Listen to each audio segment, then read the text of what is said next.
I lived here 21 years ago with my mom and my grandma. My father lived in a nearby town because that was closer to his place of work. My mom's small town was near a river, and when it rained a bit more than normal, our little house flooded and everything got ruined.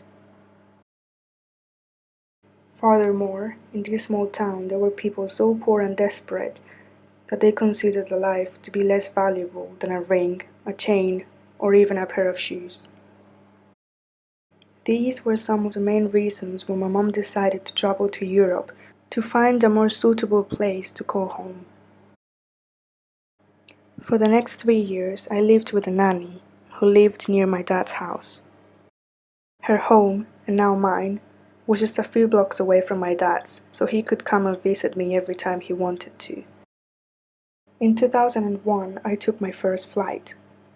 After hours and hours, I finally landed in Madrid, where my mom was impatiently waiting for me. Although I'd spoken to her regularly on the phone over the last few years, it was as if I was meeting her for the first time. When I got to my mom's house, I instantly felt at home.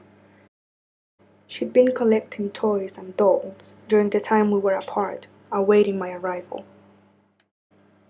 I've got great memories of this place and its balcony, my favorite spot.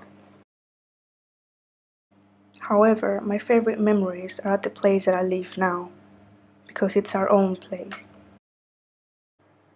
I've been living in London for 3 years now, but every time I get the chance to go to Madrid, I always say I'm going home.